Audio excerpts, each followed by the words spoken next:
Hello everyone, today I am gonna tell you the total cost of starting from Kota. Kota में पढ़ाई करने के लिए जाना है तो इन चार चीजों में पैसे लगेंगे। First is coaching, hostel, daily expenses and study material. First coming to the coaching, तो डिपेंड्स कि आप कौन सा कोचिंग चूज करते हो। अगर आप एलन ले रहे हो तो शायद 1.5 लाख से 2 लाख तक आपकी फीस होगी और 3 लाख तक भी जा सकती है। डिपेंड्स कि आप कितने साल के लिए एलन ज्वाइन कर रहे हो। और अगर आप दूसरा कोई भी कोचिंग लेते हो तो वो 2 से 3 लाख तक चार्ज करेगा 2 साल के लिए। Second is living cost. तो ऑफ कोर्स क्योंकि मैं हॉस्टल में रही थी तो मैं आप लोगों को भी सजेस्ट करूंगी कि आप भी हॉस्टल में रहो। बट अगर आप हॉस्टल अफोर्ड नहीं कर सकते तो आप पीजी भी ले सकते हो। और अगर आप किसी गार्डियन के साथ आ रहे हो तो आप फ्लैट भी ले सकते हो। आप लोगों को पीजी और फ्लैट सस्ते पड़ेंगे एज कम्पेयर टू हॉस्टल्स। और मैं आप लोगों को हॉस्टल इसलिए सजेस्ट करूंगी क्योंकि इसमें मेस इंक्लूडेड होता है, लॉन्ड्री इंक्लूडेड होता है, प्लस वाईफाई, सिक्योरिटी एंड सभी चीजें जो आपको पीजी और फ्लैट में अलग अलग जगहों से लेनी पड़ेगी वो आपको सारी एक साथ हॉस्टल में मिल जाएंगी। एंड खाने की बात करें तो कोटा में ऐसा कोई भी मेस नहीं है जहां पर अच्छा खाना मिलता हो।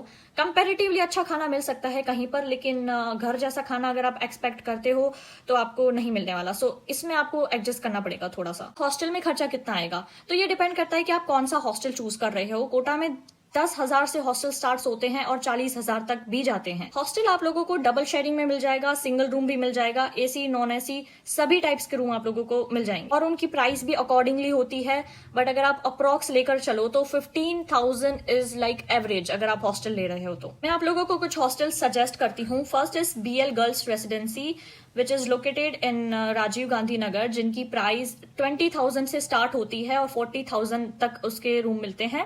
सेकेंड इज सदगुरु prime girls hostel which is located in electronic complex area. यहाँ पर आपको 10,000 से लेकर 20,000 तक रूम्स मिल जाएंगे, डबल भी मिल जाएंगे और सिंगल रूम्स भी मिल जाएंगे। Third one is Ananya residency. इसमें रूम्स मिलते हैं अबाउट 18K से लेकर 25K तक। इसमें आपको balcony, non balcony, AC, non AC, double और सिंगल हर टाइप के रूम मिल जाएंगे और इसमें लाइब्रेरी और जिम की फैसिलिटी भी है। Fourth one is Gurukulam elite, जो कि इसका रेंट स्टार्ट होता है 20,000 से लेकर 30,000 तक। वैन सर्विस सभी हॉस्टल में अवेलेबल है तो इसकी दिक्कत नहीं है। और ये सभी हॉस्टल्स के आसपास में ही आपकी कोचिंग सेंटर्स होंगे तो इसका भी कोई दिक्कत नहीं है।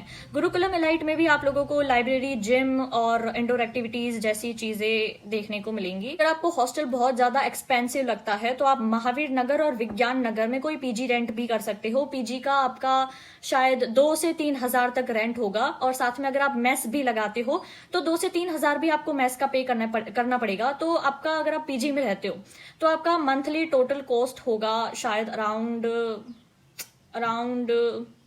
5,000 to 10,000 के बीच में ही। Third one is daily expenses. Daily expenses में बहुत सारी चीजें आ जाती हैं, जैसे कि आपका इंस्टेंट फूड हो गया, कुछ नाश्ता वगैरह हो गया, या फिर छोटी मोटी चीजें जो आप खरीदते रहते हो। ये आपको अभी रियलाइज नहीं होंगी बट मैं खुद कोटा में रह रही थी और मुझे पता है मैं कितना ज्यादा खर्चा करती थी। मेरा ज्यादातर जो पैसे होते थे वो डेली एक्सपेंसेस के वो जाते थे खाने पीने में, क्योंकि मेस में अच्छा खाना मिलता नहीं था।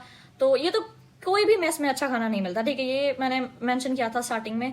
तो रोज के जो मैं फ्रूट्स लाती थी, मेडिसिन के हो गए और भी बहुत सारी चीजें आ गई। उन सबका अगर मिला के अगर आप एवरेज निकालो तो 2 से 3 हजार आपके डेली एक्सपेंसेस में चले जाते हैं। ज्यादातर आपके मेडिसिन में जाएंगे, इंस्टेंट फूड्स, नाश्ता and stuff. Fourth one is study material. Study material की बात करें तो आपको अपने मॉड्यूल और डीपीपीस तो कोचिंग में से ही मिलेगी, लेकिन रजिस्टर का खर्चा और स्टेशनरी हो गई, उन सबका खर्चा तो आप पर ही आएगा। तो स्टडी मटेरियल हम 3 to 4,000 महीने का लेकर चलते हैं। पर स्टडी मटेरियल का खर्चा अगर तभी होगा कि आप पढ़ने वाले में से आते हैं, लेकिन अगर आपका एक ही रजिस्टर पूरे साल चल जाता है तो आपको स्टडी मटेरियल का खर्चा नहीं लगने वाला। ऑल्सो मैं ये भी पॉइंट मेंशन कर देती हूँ कि आपको इलेक्ट्रिसिटी अलग से पे करना पड़ेगा हॉस्टल में, ये रेंट में एडजस्ट नहीं होता है। अगर आप सिंगल रूम में रह रहे हो तो उस रूम का इलेक्ट्रिसिटी आप लोगों को अलग से पे करना पड़ेगा। मतलब आप मान लीजिए कि 15,000 आपका रेंट है, साथ में अगर आपका 1,000 इलेक्ट्रिसिटी बिल आ रहा है तो आपको 16,000 पे करना पड़ेगा, including study material, daily expenses, coaching and hostel. आपका अप्रॉक्स होता है 8 lakhs रुपीज।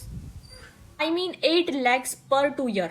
मतलब 1 साल का अगर आप जा रहे हो तो 1 साल में आपको 4 लाख रुपए लगेंगे कोटा में। And that's basically how much it can cost to live in Kota as a student. Of course the actual amount will depend on your hostel और PG, food, lifestyle and how much you spend in other things. I hope this video gave you a realistic idea of the expenses you might have to manage if you are planning to move to Kota. If you find this video a little helpful, don't forget to like, share and subscribe. I'll see you in the next one. Bye bye.